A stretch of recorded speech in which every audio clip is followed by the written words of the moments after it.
quick, fast, and dirty. I mean, it's not so simple, but we want to create something that you can start testing propositions on. But when you're talking about a highly regulated environment, there are all sorts of barriers to entry to just putting something in front of people, just trying to test it in a very simple, fast, quick way, let alone trying to convince a hospital or insurer to even bother talking to you because you're just a pesky startup. Right, so for everybody, MVP is minimum viable product, and it's part of the idea that says, instead of going through the traditional alpha test, beta test, first customer ship, we're actually going to figure out how to use pieces of the product to test our hypothesis. That is, we're not testing the engineering part, that's the bits. We'll help engineering do that separately.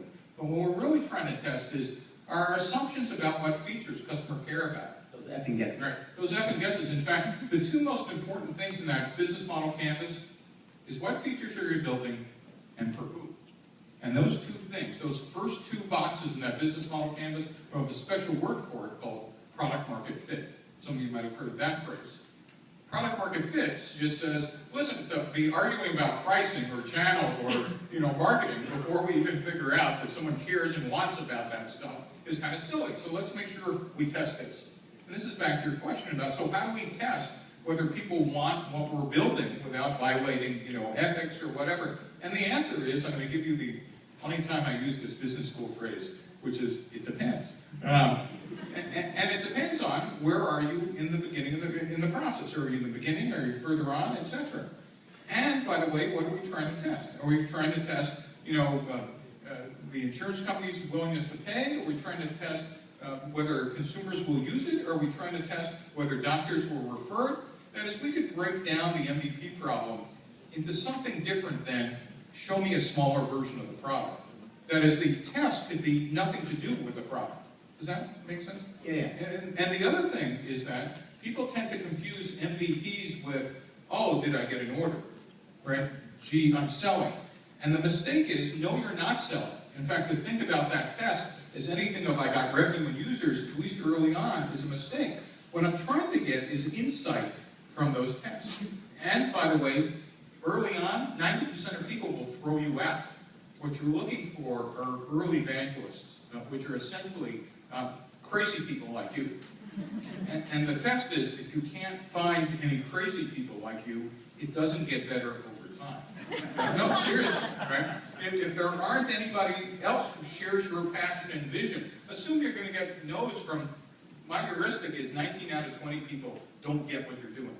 Well, if the answer is 0 out of 20 and 0 out of 40, no, seriously, which is why we talk to 100 people in a quarter or semester. Now all of a sudden you're getting some also useful data that it doesn't get better over time, that perhaps we don't have product market fit, or perhaps we're not showing the product or the MVP is insufficient in detail to garner an adequate response. Yeah, no, it makes perfect sense, but I'm wondering, is it your perception, or would you agree that the feedback cycles are slower in a healthcare environment, that it's just more difficult to kind of get the ping and the response that you're trying to test?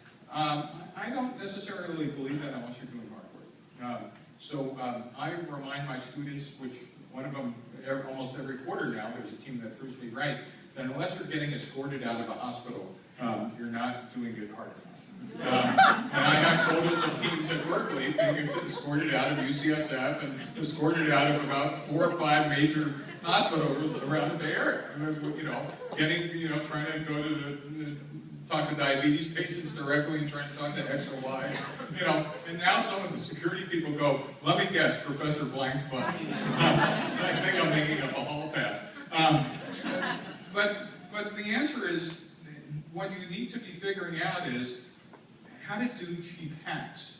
This is not how to meet the NIH, standards for X or Y. And there's a very fine line on that. Obviously, I'm not asking for experimentation on live patients in Shanghai, at the bar. No, that's a thought I've never had. I'm asking for rapid, how do we get some data that tells us whether we're even on the right path? And if you're in the software business, you should be able to do that. Maybe not as rapidly as your counterparts building, iOS mobile apps, but pretty fast. And I've seen that happen.